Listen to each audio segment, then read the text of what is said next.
Hey everybody, my name is Jason Creel, and I got something hung in my throat. But as you can see, I am not the only one on the call today. I've got Roy Franks with me, bigger than he was a second ago. So, Roy, thank you so much for being with me on the live stream today. And hopefully, we'll get some good questions from the audience. Yeah, absolutely. Thank you for having me. So what we're going to do, I appreciate all you guys asking questions. And if you're new to these things, typically going to be on here for about an hour. We'll see how it goes. If nobody wants to talk, we'll cut it short. If you want to talk longer, maybe we'll go longer. But we will answer your questions. We'll try to get to as many as we can. So feel free to go ahead and ask a question at any point in time.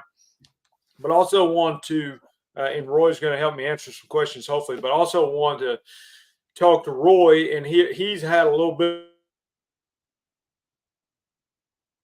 to hear his story as well during this time. So anyway, Tyler Foster is on here. Says, "Hello, I'm a new viewer, and so welcome in. Thanks, Tyler. I think I remember you commenting today. Said you were going to be on here, so we will get your question here shortly. But let me, Roy, let's get to you, and let me think back because I remember we met. You came to the Lawn Care Life Conference, and I don't know if I can't remember if that was the last one we did, which was in 2020, or if it was before that. Do you remember? Yeah, it was, I believe it was 2017, end of 2017.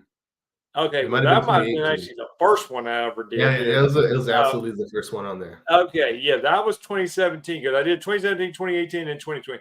So that's where I met Roy, and I do remember you and remember meeting you in person. But I want you to maybe pick up from there and tell me, or maybe even before then, like what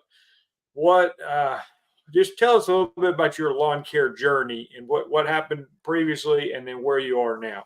Yeah, absolutely. So when you met me, I actually was solo operator of Roy's Landscaping and Lawn Care, now a completely different company. But before I started Roy's Landscaping and Lawn Care, man, I was working at a grocery store, $200 a week. I thought I was making it big. And I shortly realized through a mentor of mine that my goal was real estate, investing, and $200 a week, you can't even pay your bills. So that's where I started Roy's Landscaping and Lawn Care, and it was just a solo operation. I did that for a couple years, learned quite a bit, but still old school. I didn't use a CRM, didn't have any systems in place. I didn't really know what I was doing with employees, anything like that. I had buddies on the weekend.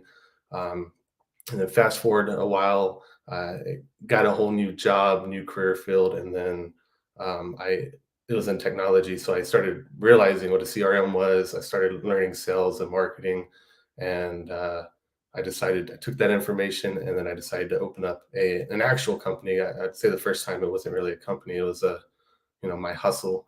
But then I took that information, opened up my new company, which is Chemo Lawn Maintenance. So that's where I am today. And we opened So, that just a few months ago. okay, so you're getting ready basically to hopefully launch it big this spring. And what are some things? Because I you sent me a picture and I noticed you got the pink branding down, which is good. I like. I'm not necessarily in love with the color pink, but I like that it's different than green and it stands out. And so I think from a marketing perspective, I can see a lot of that. So, like maybe just talk about the difference now. You hinted at it, but kind of your mindset of where you used to be to where you are now, and then and what do you picture your company being 5 years from now? Yeah, no, absolutely. So, I do have just to answer the last question, I do have a huge vision for this company. I know in my market, which is Prattville, Alabama, I think you started your first business in Montgomery, Alabama, if I'm not That's mistaken. right. So we're not too far away. But in this area, and it's probably the same when you started, is nobody really took a professional approach. A lot of companies, they do amazing work. Even today, I know a lot of my competitors, they do great work, but they fail in the customer service and the marketing and the sales aspect. So they can do great work all day, but they can only do so much before they hit their plateau. So my goal is to take the systems, take the marketing and sales, and then grow an actual company from it, and kind of go from there. So I have goals to just continue, just growth is the goal. The pink color, it's for breast cancer awareness, actually. So we have pink ribbons on the trucks and everything. So we have a good cause behind what we're doing. We want to give back to the community. Our goal for 2024 is actually to donate $10,000 to the Joy Life Foundation. So that's our main goal. And since we started actually a couple months ago, we grew quick, like way quicker than I was expecting. The goal was to uh, get everything ready to start next year. But once we started marketing and started our branding, we became the top rated service in I think like 60 days. So if you Google us Wow. in Prattville, Alabama, we're the top company right now. Yeah, that's great. Yeah, Prattville is not that much different than where I live now. And of course, I'm familiar with Prattville. I was in Prattville on Saturday, actually. My daughter had a gymnastics meet in Montgomery, but we stopped and ate dinner in Prattville. So, but yeah, I'm very familiar with Prattville. I think it could be a good market for you. And what we'll do, we'll take some questions, and then we'll try to circle back in here, and we'll just tag team Roy and I add the answering the questions and trying to see what we can do. How you doing, buddy? I think I'll answer that one. I'm doing good, and thanks for asking. So, Tyler says, so he's new to the channel, and he says, "How can I start a lawn landscaping business? Any thoughts or tips to help me out?" Well, I mean, Tyler, that is it's kind of a broad question, but I do think there's some general principle. I mean, I think Roy made a good point that like sometimes I think people get so intimidated because they see how many competitors are out there. But like Roy said, there's not necessarily that many people that are taking certainly not that many is taking like as professional approach as Roy's trying to. But even even lower your standards from that, and there's still not that many. You know what I'm saying? Like there's a lot of people that are just out there just mowing grass and making money. So I think people are willing to pay a little bit more than I think a lot of people realize in the business if they could get that next level of service. And so I would just say you got to. I was talking about this the other day, but you got to.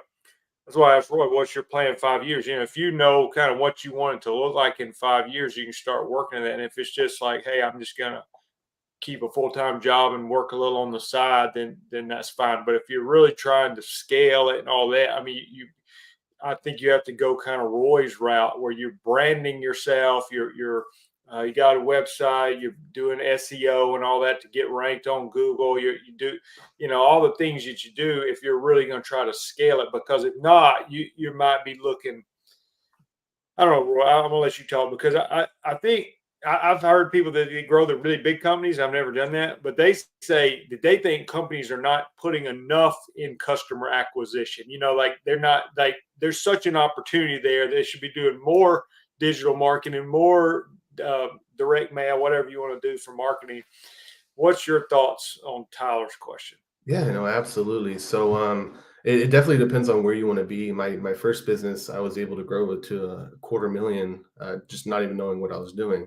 So if you're wanting to stay in that smaller area, making 200,000, a lot of it's profit, you can really just throw yourself on Facebook and you'll get the work.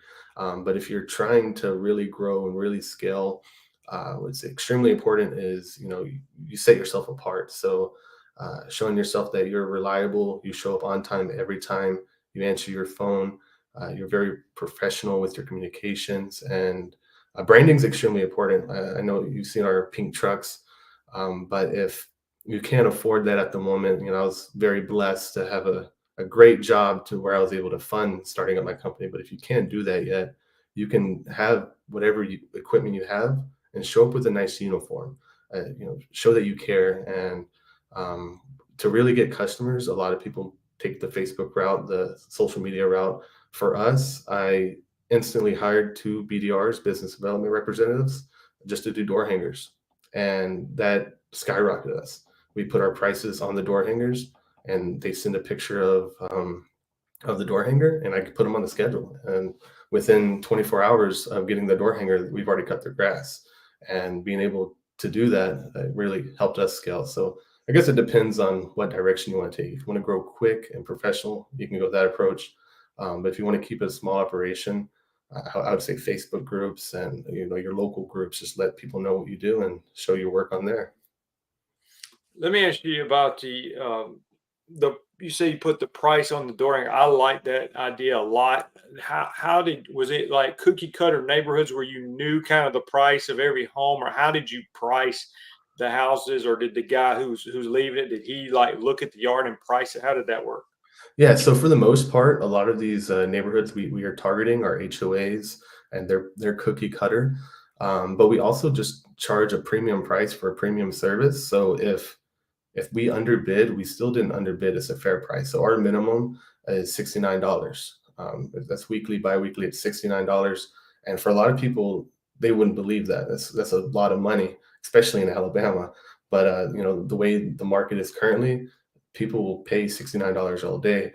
So that would be our price for a lot of our yards, and some of them we can finish in 15 minutes, some of them 30 minutes. At the end of the day, our hourly rate is over $100. My goal is $100 per man hour. As long as we can hit that goal, then the pricing is, it can be give or take, but $69 is for most of our neighborhoods, and then for yards that we underprice, because we do have some yards that need to be closer to 80 or 90. After a few weeks of service, we let them know that there's a price increase because of the allocated time that we have on the property. We can't complete it up to our standards, and nobody's batted the eye since. So, Roy, where did you get this knowledge to be able to build a business like that? Because I can just listen to you, and you sounds like you're really grown a lot in what you know now, and this approach you're taking versus when you started your first lawn business. So, like, where did you gain all this information to know how to approach this next time around? Yeah, well, I would say a lot of the information I currently have was all from my job that I acquired. I got really lucky. I joined in as in a sales role, and I instantly got promoted because just a crazy disaster happened in the company. I just got lucky, basically. But with that luck, I had a leadership role, and from error, I was able to kind of just to learn and grow from there, and how to work on a $100 million company. I don't know what their evaluation is. I'm assuming it's around 100 million. So having a leadership role in a company that's worth $100 million is basically gave me my knowledge and my understanding on how to market and how to sell, and how to be better. And then for like lawn care specifically, I don't think I really got anywhere other than, like, watching YouTube videos, other than YouTube and my current job. That's kind of where I got all my knowledge from. Good to know. All right, some of these, Roy, are going to be like weed control stuff, so I'll try to answer those unless you want to. I'm going to start using the Spectacle Flow next fall, next in the fall next year. With my size lawn, it will take me 17 years to use an 18-ounce bottle. Do I have to worry about shelf life? Um, I can't. I'm not the chemist who invented the product, so I can't give you a specific answer. But I will say I think the shelf life is pretty incredible. The example that comes to my mind, I had a bottle of, I think it was Revolver, which is made by the same company that makes Spectacle Flow, and I think it was about 8 years old, and the bottom of the bottle, it looked all gooey, nasty, and I mixed it up this year and sprayed, and it worked great. I know for a fact it worked great because it's a post-emergent where you got the weeds sitting in the yard, you spray it, and you go back and they died. So uh, I think the shelf life is pretty amazing, but you might could read the label. I'm not sure if the label says stuff like that or not. But now, again, amazing shelf life in 17 years is uh, is a lot. So I don't know. I guess you just got a small yard in that situation. But Panic Freak says, "Hey." Tyler says, "Hey again." It's just girls says, "What's up?"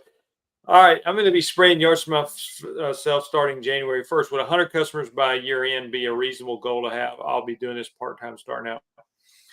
I mean, I guess it depends on your strategy, Taylor. Like I got about 100 yards the first year I did it, and I was happy with that. But that was like with almost no marketing budget. So again, Roy may say if you're trying to scale, like 100 yards in weed control is not really enough to like even make a living for one person. Like it's just not that much. I'm not saying it's a bad start. It just so if you're really trying to grow, I mean, I could probably do 500 yards by myself if I wanted to.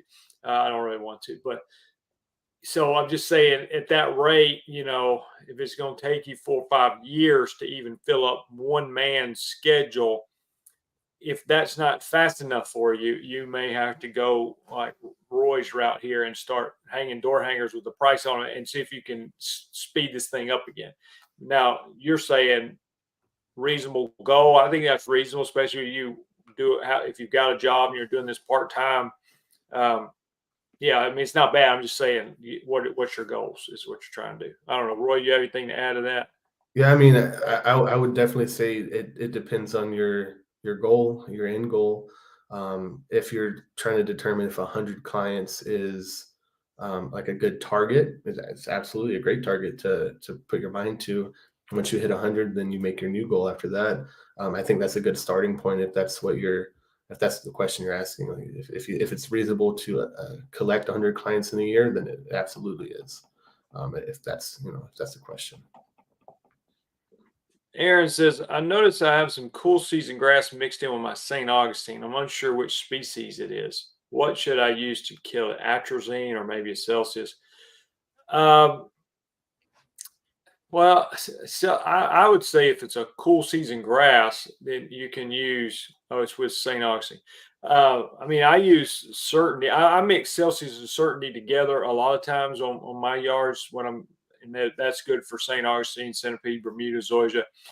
But I think if it's a grass, you're probably the Celsius does have some effectiveness on grassy weeds, but I would say the Certainty is probably more effective. So if I was going to choose Celsius or Certainty, I would probably lean more toward Certainty in that situation. Oh, southern lawn, nothing but weeds. Mississippi has a lot of clay, incredibly tough to grow grass. Yeah, well, I mean, I'll say this, and I know it's not a question yet. You said no freeze yet.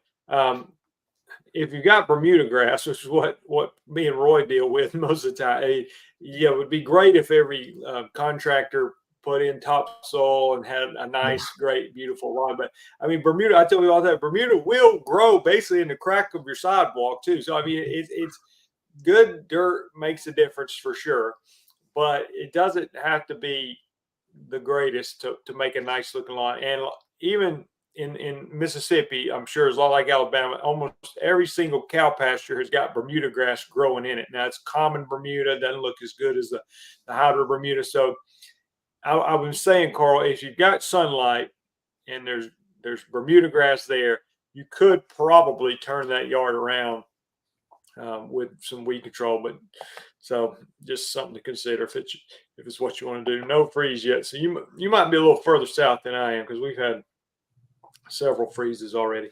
How do you know if your lawn care business is doing well enough to go full time? Like, what numbers do you think you try to hit? What's your thought on that, Roy? What do you think about how you Yes. make that decision when to go full time?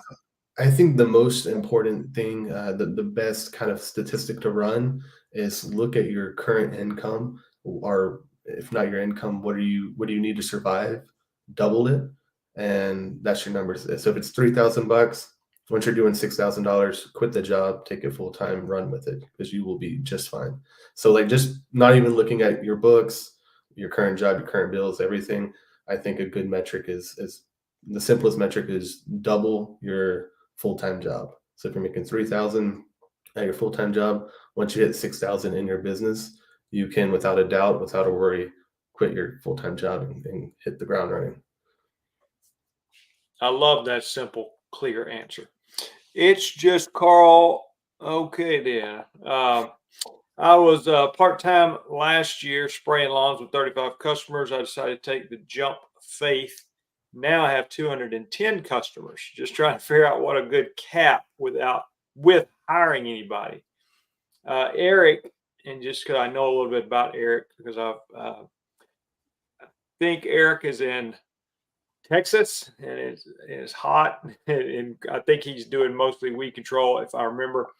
Well, I'd say Eric, that's pretty good. I mean, if you went last year 35 yards and now you have 210, that shows that there's definitely a market in your area. It sounds like you're in a good area. How a good cat without hiring any, well, with hiring anybody. Um, Roy, what do you? Let me try to rephrase it maybe a different way. Like for you, maybe you had some capital that you could start with. Did you like say I'm going to get the team in place and try to grow the business into my team, or did you grow the business and then try to like get the team as you Yeah. needed them? Yeah, so I grew the business into my team, and that was actually, in my opinion, the first time I did it the other way. But um, in my opinion, that was the best way because it also gave me a lot of accountability. Whether I wanted to or not, I needed to have a full schedule because I got guys I'm paying. That's how I did it, and I think it worked the best. Just the accountability standpoint, I instantly went out and I accidentally hired two people. I meant to just hire one for the actual service part of the business. Right away, I hired business development representatives, but I also hired a foreman and a technician in the same day. So I had to really it held me accountable to grow my business in a week. So in a week, I was able to fill the schedule for those two guys. And so how did you find those guys? Facebook and Nextdoor. So I hired one guy on Nextdoor, and his communication was very poor, and I was kind of I wasn't expecting him to show up on the scheduled day. It was 2 weeks out, and this was when I wasn't even in the state yet. I was across the country, and the start date was 2 weeks out, and he just didn't seem like he was really involved. I figured he wasn't going to show. And then on Facebook, when I arrived in Alabama, my sister found somebody on Facebook for me, and I reached out to him and I gave him the same start date, and they both showed up at the same time, and we just hit the ground running from there. Well, that's great. So I guess you could do it either way. Eric's saying without just you went without hiring anybody. So Eric, I guess so that's going to depend on your financial situation. Could you afford to hire somebody and then grow the business in that? And that would be motivating to help you grow faster if you knew you had an employee that was there, and equipment. Or the other way is you just kind of make it as long as you can, but I don't know. I mean, there's pros and cons either way. I mean, you got to have the finances to be able to get the equipment. If you're gonna, let's just say you're trying to go from one truck to two trucks. Well, that involves buying a truck and a person to at least one person to drive the other truck. So uh, there's some money up front with that. But I've seen. I was talking. I don't think my friend mind me sharing this. I'm not going to give his name, but talking to somebody the other day. He's been trying to grow aggressively and probably got, I'm gonna say, 1,000 customers. And there's been some growing pains. He's probably, I think he got four trucks maybe. But he told me, and this was encouraging for me to hear from his standpoint. He said I forget the number, but he felt like he could basically add maybe 400 more customers without increasing another truck or manpower. Like he had the capacity already to take on basically 40% growth. And so what does that mean? Yeah, his numbers may not have been as good as he wanted right now, but he could grow 40% without any more. I'm not saying no overhead, but you get what I'm saying, without another huge jump. So, but it's whether or not you can afford to do that or not. And if you think you don't want to, I would say you don't want to get a second truck and it take you 2 years before that thing starts getting you. If you get the second truck, like you need to kind of get that thing rolling pretty soon. So anyway, let's talk fortitude. So this guy emailed me today, and John is his name, and he has a podcast. Let's talk fortitude, and I'm going to be a guest on his podcast, and looking forward to that. John, and appreciate you chiming in with us. But you can check him out on he's on YouTube. Just search Let's Talk Fortitude YouTube or any of your podcasts. This is where it is right here. Look at Roy. We're paying big bucks now. It's Just Carl has dropped $9.99 on us. Thank you for that, and I really appreciate that. It was not necessary, but certainly appreciate you doing that. And thanks for watching us. Mike says, what do you guys do for health insurance? Mike, I have a wife and 4 kids, and we use what's called Samaritan Ministries. There's no one called MediShare. There's all these Christian health share things out there, and they function like insurance, though they're not technically insurance by the government's eyes, but it's very similar. You pay a monthly premium.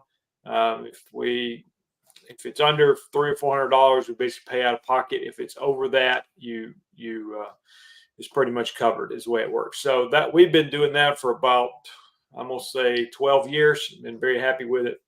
What do you do, Roy, for health insurance? Yeah, so my approach is probably not the best approach, but I actually just have a savings account. I take a small percentage of my revenue, my income, and I'm just saving it for any kind of emergency. Ideally, one of our goals is once we continue to grow is just to offer that as a benefit for our people. But right now, I'm just saving personally, so I have a pretty large sum of money aside just for any kind of medical emergency, and I thankfully haven't had to touch that yet. So it's just able to grow until something does happen. Knock on the wood. Mike, that's a good question, because that is what I do is significantly cheaper than if I were to go buy a traditional health insurance plan. I think for my family of 4, it's like $600 something a month, which is still a significant expense. But I would say it would be about triple that if I bought traditional insurance. I've got a Florida PCO license for lawn and ornamental, but also a solo parent, can't run a business on my own. How do I find someone to partner with? I know in Florida, it's I've heard it's a lot more difficult to get licensed in Florida. So that's, I guess congratulations on getting your license in Florida. But I understand that solo business parent, can't run a business on my own. How do I find somebody to partner with? Roy, what do you think about? I don't think he's just talking about like hiring somebody. He wants somebody that's invested, a partnership. Yeah. Well, you got any thoughts on that? Yeah, I've had a couple business partners and other failed ventures that I've ran. I would say the best way is through your current network. Obviously, somebody not random. A lot of people say don't. It still works out. I've been business partners with a mentor of mine and also a really good friend of mine. My very first business partner actually was a referral from my mentor at the time. So I'd keep it in the network. Find someone that is looking for the same thing you're looking. And for example, you can bring the license to the table.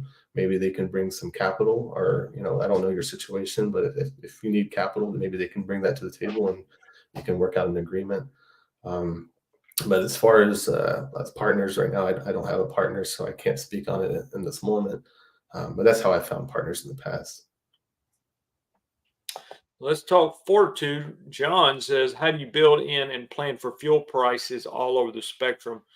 For me, I'm not saying it's not a factor, but I have such a narrow route now that I do 300 and something yards on 300 and whatever yards. I don't know. It takes me like 2 tanks of gas. So do 3. So it's such a tight route. I just don't drive very much. But Roy, what do you think? Maybe not just gas, but I'm sure as you're thinking through this and you're trying to grow a bigger business, there's other variables, for me, like cost of fertilizer went up significantly a couple of years ago. So let's just say fuel is right now in our state, it's, $3 or a little less per gallon, but it could be $4.50 next summer. Does that change things, or how do you think through things like that? Yeah, so for me, it wouldn't really, affect my bottom line too much, just because we're pricing very appropriately right now, and we're very route dense. We have 120 clients within a 5 minute radius of the office. So for fuel costs, same thing. Even running like right now, we have three trucks running, well, two for the winter time, but three trucks total. If you factor in, let's say it increases $1, it's going to be very minimal anyways. In the case that does happen, uh, we're not planning for the future of that, but when it does happen, if it went up to $20, it's just we factored in, we raised the prices due to there's a price increase. Just our Yeah. expense goes up, we pass it on to the client.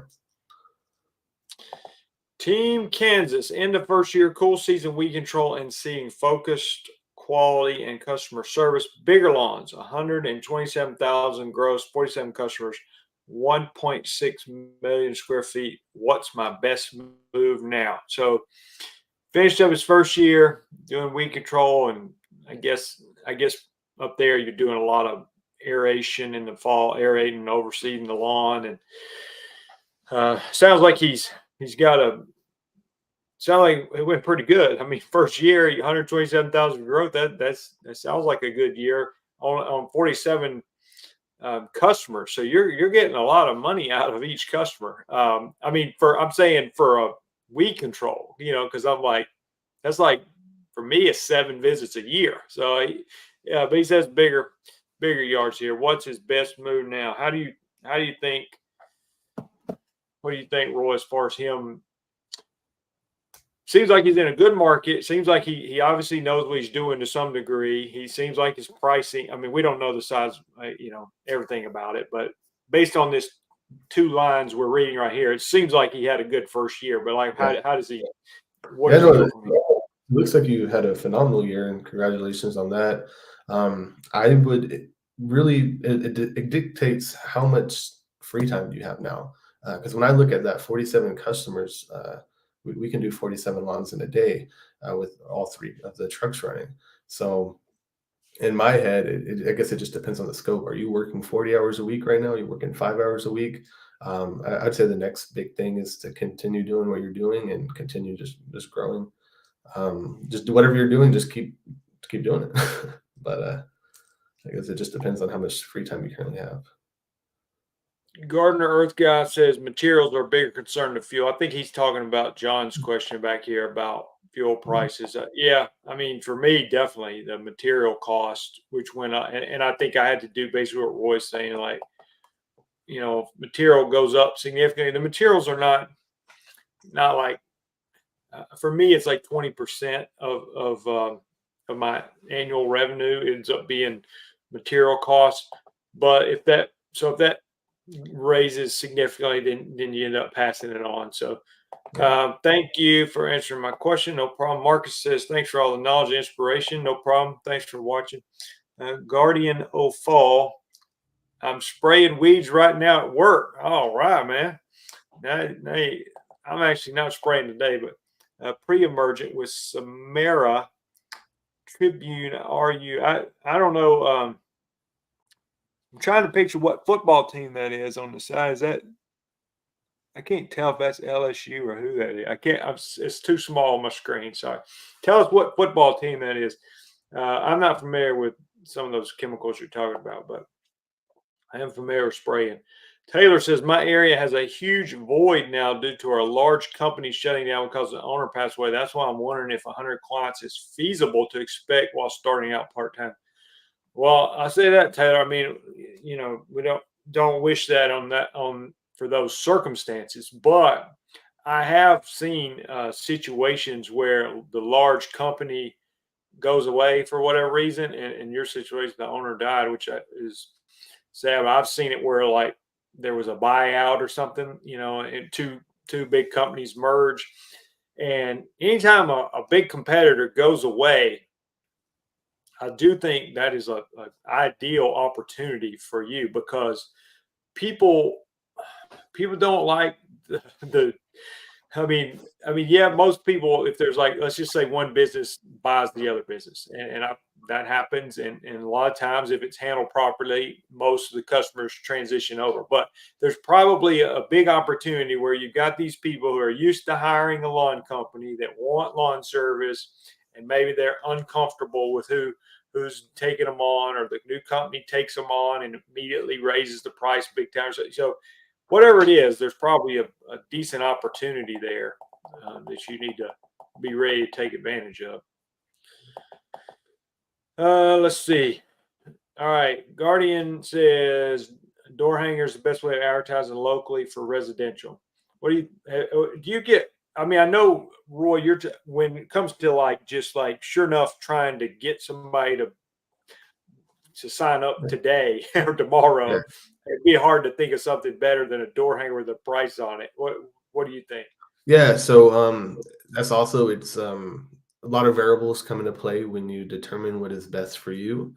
If you have a lot of time, not a lot of money, if the door hangers are the dream come true. If you have a ton of money and not a lot of time, then social media or Facebook advertising, Google ads, that might be the way to go.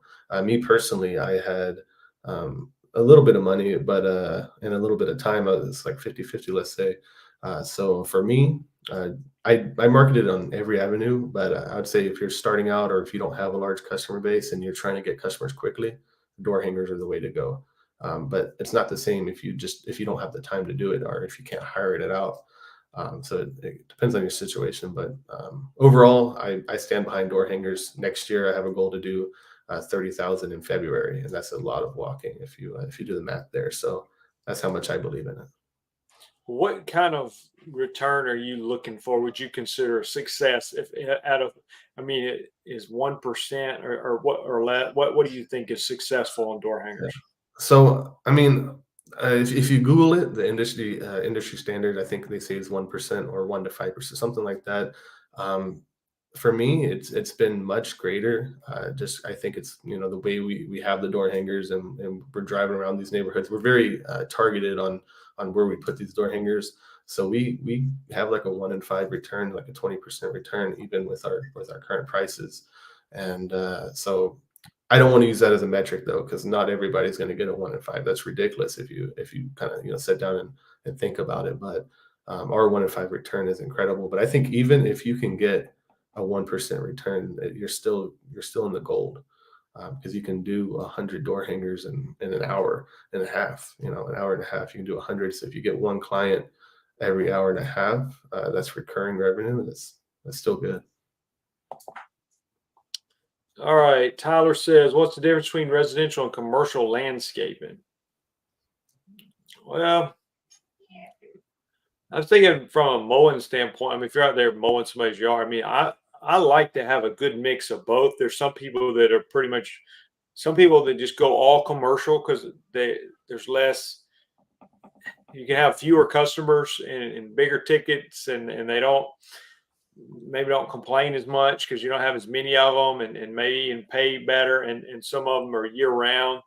I like I like having a whatever I'm doing, mowing or spraying, whatever. I want a mixture. And reason I like to have some commercial for me personally, I like to know that on Saturday, if I want to go work, I can go work on Saturday, or I can go work at 6 in the morning when it's going to be 98 degrees in the summer. I can start at 6 in the morning at a commercial property where I'm not going to roll up at 6 in the morning at a residential property. So to me, it's an advantage to at least have some because I want to take advantage of those early morning hours if I can. What would be some differences for you, Roy? Yeah, no, I would definitely say commercial does have their benefits. One is just the payment structure. You're getting a consistent income year round. It's a good payment structure. The downside to commercial is the profitability. You have to lower your rate quite significantly to compete in the commercial market. So that's something to factor in, where you might easily get $70 to do a 15-minute yard. You might get $140 to do a 4 hour commercial property. That's just made up numbers in my head, but I do know the profit margins are so much tighter on commercial. So I personally don't like them just because I have my marketing team like right now they're doing door hangers. We're able to get work in December still where a lot of people aren't. So in my case, I prefer just to do residential as much as possible, and then maybe a little bit of commercial if they can pay my rates, which is not normally the case. Yeah, I've heard people, some of my friends that do commercial stuff, and they'll send me the weed control biz. They say it's all about the price. I mean, a lot of times it really is. It's just price over quality, where residential is not usually the case. Exactly. It's just Cross says, thank you. Those ribbons have to do with breast cancer awareness, FYI. Greenish, you probably have my friend Paul's on here. How is Connor Stallings like in Alabama? Are we supposed to know who that is? Do you know who Connor Stallings is? I'm not Paul, familiar. you're gonna have to give us a clue on what you're talking about. My average lawn I treat is about $105 per treatment. Okay, well, those are some decent sized yards then. I mean, either that or you're just making a lot of money. This is Eric again out in Texas. So that's great. You know, it's just, I think, I don't know. Tell me what you think about this, Roy, because I sometimes think through like pricing. It sounds like you're doing both, which is even better. But sometimes on the pricing, you're saying your minimum $69, and then, but you're saying you also have like super tight route. I feel like if I had to choose between the two, and maybe the answer is just both, but if I had to choose between the two, sometimes I want the super tight route over even a high price. I think sometimes people they maybe command a premium price, but they're still very inefficient because they're driving a lot, and then especially if you had a crew. Where I'm thinking, I don't tell people have low price because I don't want that. But I'm thinking if I can get 20 yards in the same neighborhood, I mean, that is very valuable to me than like, oh, I've got premium price, but I got 4 yards here, and then I got to go drive and do 4 yards here and 4 yards. You know what I'm saying? So how do you think through pricing versus efficiency, or are both just like super important? Yeah, no, they're both extremely important, and I think efficiency is way more important. Your route density, when I speak of efficiency, because personally, I start out at $18 an hour, and if I have 3 guys in a truck, I mean, we're almost $60 an hour. We can't just be driving down 15 minutes that way and then 20 minutes that way, and we're not making any money, even at a higher margin. So for us, that is our minimum, but it hasn't happened yet where somebody's trying to negotiate with me on price. But if I'm in a neighborhood, I already have several neighborhoods where we have 20 yards, and to get that 21 yard, if they say I can't do 69, I can only do 60, I probably wouldn't be opposed to doing it a little bit less, just to at least show my quality, give them a free trial, if you will. I'd rather do that. Let me cut it, and if you don't think it's worth it, we'll part ways. You don't have to pay me nothing, because I think that they're willing to pay that amount. They're willing to pay the full price. They see the quality, they see the customer service, they see the branding and what we're all about, the reliability. So that being said, if I needed to lower a price to get more clients in that neighborhood, I wouldn't be opposed to it. Yeah, that I kind of feel the same way. I don't like lowering prices, but if I'm gonna cut my price just a little bit to somebody, that it's going to be in a neighborhood usually where I'm already very heavily saturated, and I'm like inwardly I'm like, oh, I would love to have this yard because I know it's like literally next door to one I'm already doing or across the street. I might give them a little bit of break, where if it's like a neighborhood that I'm not established in, I may not even do it at all. I mean, that's my situation. But let's see. And 8 Big C Joe. Oh, this guy was doing really good his first year. So it sounds like he had some home runs on some seeding this fall that worked out good for him. Have a large split swell with gully. Heavy rain left it saturated. No one to mow or trim or install another drain. Stays for weeks. Would a couple bags of lime help?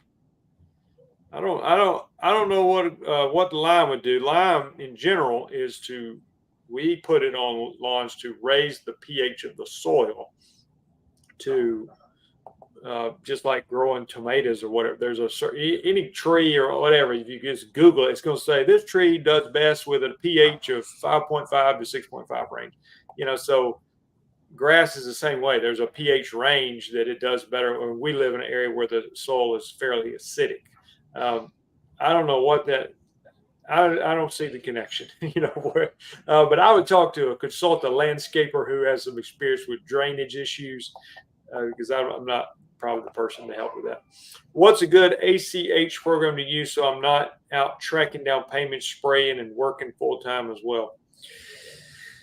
Yeah, Roy, what's your payment system look like? How do you get cards on file when you sign them up, or what does it look like for you? Yeah, so next year we are going to require cards on file, but we use Stripe and you can store the cards on there already. So I'd say 70% of our customers do have a card on file, and we haven't dug into ACH any. We don't have any ACH clients right now, but we do have a lot of card on file, and we still just invoice and they pay the invoice, which we have the ability to charge them. We just do it kind of the older fashioned way, but it's a lot of administration.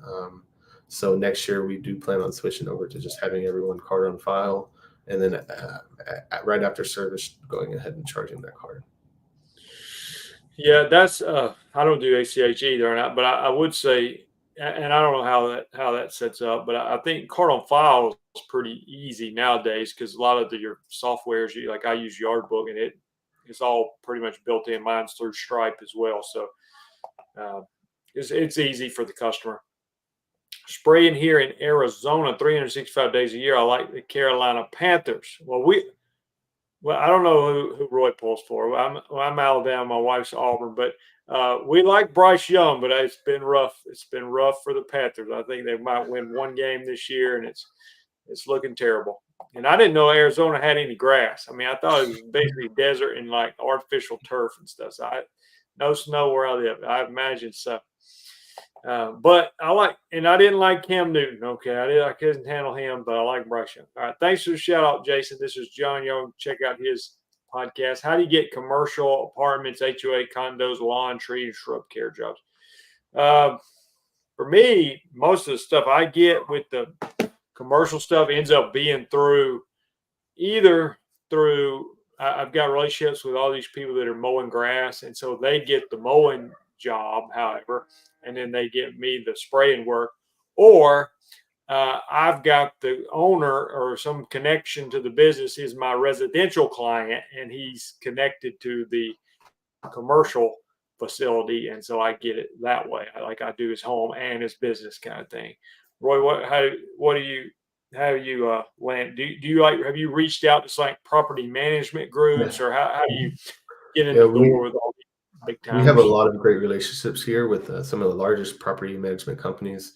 If you really want to get in with them, I made a cake when I first moved back to Alabama. I made a cake for the biggest company. It's in Montgomery. I won't shout them out, but the biggest property management company that's is stationed in Montgomery. I made them a cake, brought them a meat tray, and I walked in their doors and gave them all cookies and introduced myself. I had my business development representatives with me, just a little team walking in, and they were very appreciative. I left my business cards all over the place, and the next day they started sending me different projects to quote. So if you want to get in easily, that's the way. The other way, which is not as proactive as really knocking on their doors per se, is just making sure that you are ranking the best. You have a bunch of 5-star reviews, and naturally, property management companies that are not even in your state that are managing the commercial facilities.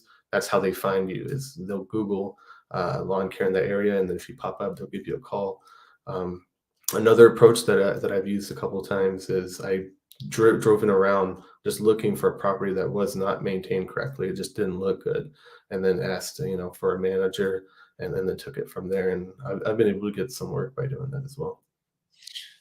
Yeah, I didn't think about the Google. I get calls from these property managers, and you're right. Sometimes they'll be out of state, and they just Googled it, and that's who showed up. So your Google listings pays off for sure on that. I know it's a tough one, but what's your best strategy for dealing with dichondra? I'm trying to remember, Aaron. Were you with St. Augustine grass or not? I can't stand all those little lily pad weeds. Like I I'm trying to think. Like if it was like in my mind, you got like wild violet. Okay, when I'm spraying wild violet, I'm using something that has quinclorac in it, like solitaire or cue ball or something like that. But I don't, I can't. Again, I can't remember if you were in Florida or not with saying hoisting grass. So I don't think it's a good option. Um, and you might check on some of the speed zones depending on where you're at, like Speed Zone Southern or something. Just see if it's on the label. But yeah, I hate those little round weeds, and I get them confused. Which one's dichondra, which one's the other one? So if I had topsoil, does it matter what time of the year I do it? Typically, Carl, I'm trying to think if you were the one in Mississippi that didn't have much of a yard.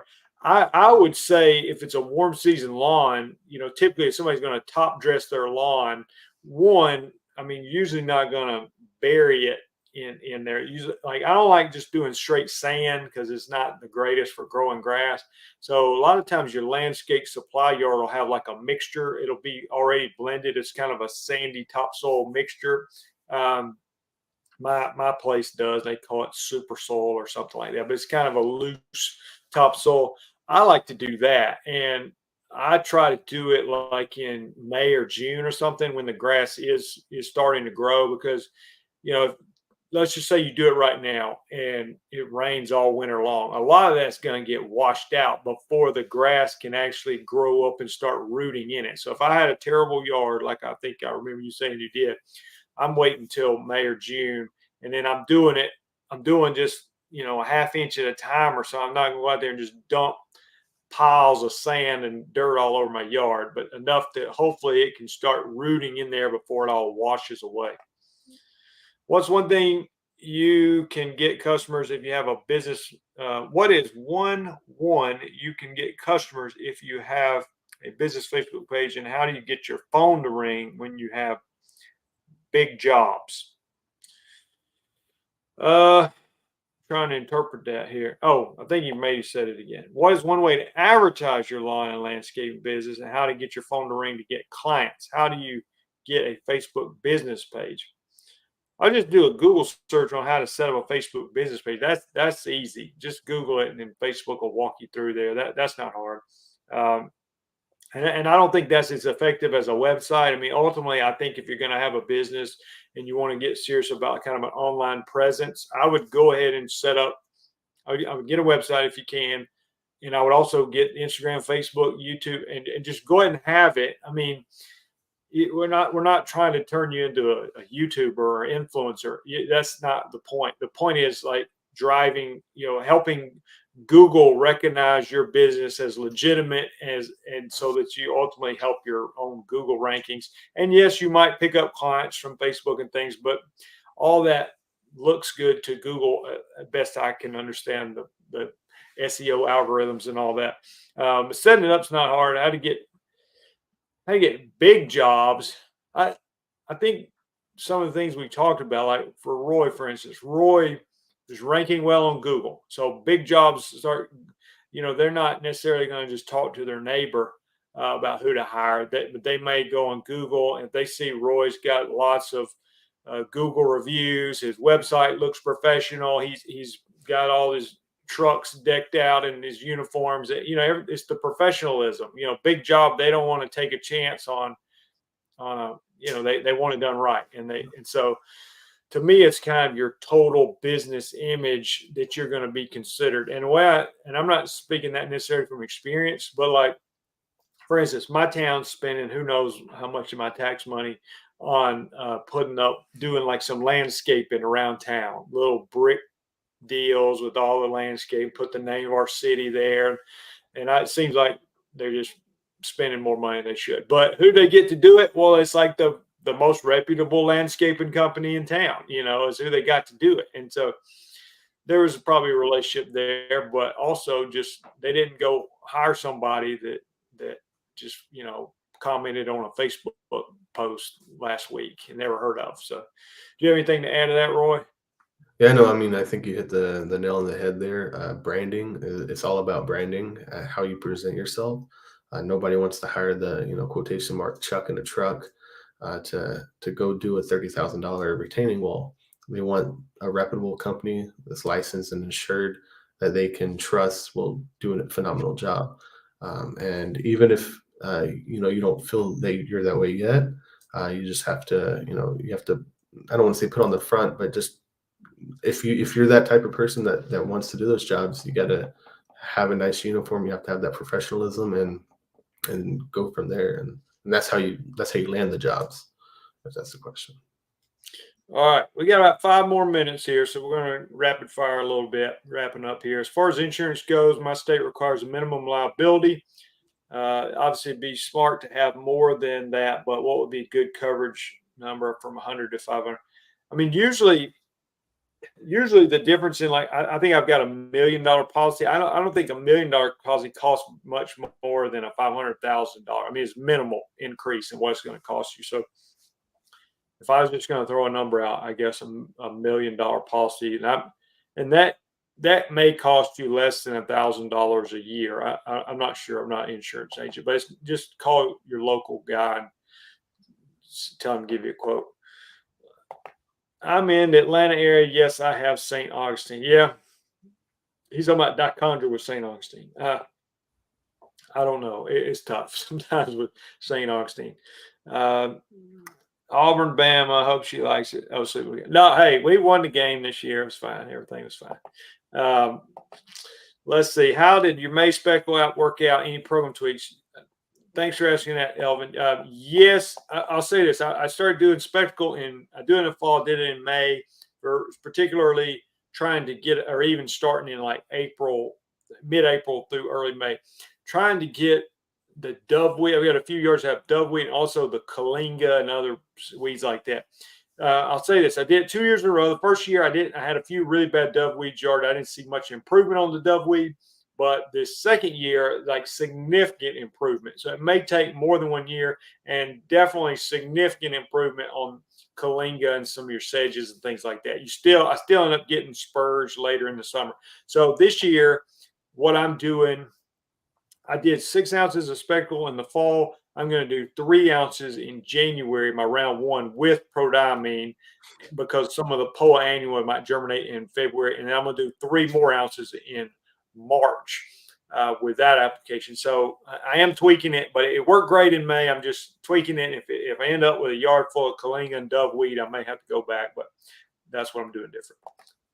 Do you use your cell phone number for your business so you won't get clients use a business number? I do, but I'm kind of small. And Roy? Do you have a dedicated number for your business? Yeah, we have a PBX system in the office. They answer the phone and everything. So yeah, There you go. it's a separate number. Is that one of them grasshoppers, or what is it? Is it Grasshopper the kind of company that does that? Oh no, we have like an in-house. I have an administrative lady. Oh, So I'm saying does Grasshopper like the thing that the phone, or you just have like a regular office yeah, line? yeah, like a regular office line. The old Okay, yeah, I got you. The actual phone that you pick up and yeah, answer. yeah. Okay. Looking better solutions for getting ahead of dove and more prevention against sod webworm. I don't know about the sod webworm because we don't deal with that much, but I would say, if anything, Elvin, I think I should have probably been putting the speckle out in April instead of May. And if you're in Southeast Georgia, I mean, you may even go March. The reason is I was put out in May sometimes, and I could already see kalinga and doveweed in the yard. I felt like, so I was like, I'm too late. I mean, I wasn't too late on all of it, but so I might say March or early April in your situation. I've seen your videos, tank mix and pre-emergent, post-emergent, like MSM turf. If the pre-emergent needs to be watered in, post and post-emergent needs effect, how can this work together? I don't understand all the chemistry, but yeah, people, you mix them all together. What needs to be watered in gets watered in. What doesn't, you put the surfactant in there. So the post-emergent is a contact kill a lot of time. I mean, some of them like MSM turf can work through the roots. So you got systemic and you got contact kill. So the ones that need to be contact killed, their surfactant help them stick to the plant. The ones that need to be watered in. So I guess what I'm saying, it's all mixed together, but it's not like it all goes, either sticks to the plant or all goes down to the roots. Whatever part of it needs to stick to the plant sticks to the plant. The part that needs to go to the roots goes to the roots, and all the chemistry works out in the end. So it works. Thank you guys for your time answering my questions. Look forward to the next video. Appreciate you participating. And that, all right, maybe last question here. Scott Smith, I've got a St. Augustine loan, have applying a split application of prodiamine. I bought some Princep, which is simazine. Will I have any issues combining it with prodiamine? No, I don't think so at all. We do that all the time. So no problem at all mixing those two together. Roy, I'm so happy that you're doing well and excited, and I hope that we'll get to talk again and seeing how your business gets to grow. And I appreciate you joining us here and sharing and just, I'm not, don't take this the wrong way, but I've just, from meeting you in 2017 to where you are now, it's just a radical difference, you know, in like your mindset and your approach and everything. So I'm proud of you, and I'm so happy to know that you're close by, and look forward to seeing those pink trucks rocking around Prattville, Alabama. Oh yeah, no, I hope you do next time you come to the area, see us driving around, and Yeah. give us a honk. That's what I tell people, to honk at us if you see us. Yeah, I have a friend here. There's actually a huge company here, and my friend used to work for him. He's on his own now, but they had one or two pink trucks, you know, mostly other color. But anyway, that was like their breast cancer awareness truck, and he drove the pink truck for a lot of time. He said at first he wasn't so sure about it, but eventually he said he kind of grew. He just embraced it, and that's what he did. Yeah, you know, it grows on you, and I love driving them now. Every chance I Yeah. get. All right. Lois Tyler says, what kind of business license do I need to start a company in the state of Virginia? Well, I mean, you need to think through if you're going to be an LLC or a sole proprietor, or how you're going to structure your business. And then once you get that part figured out, then most time you just go to your city hall where you're working and buy a business license. But they may want to know if you're I'm a single member LLC is what I am. So or at least for our state, if you're going to be LLC, that has to be filed through the state. But then after that's done, now I can go to the city and buy my business license. Scott says, thank you. All right, guys, thanks for watching. If you caught part of it or missed the whole thing, you can go back and watch it all on replay on my YouTube channel. We'll see you guys next time.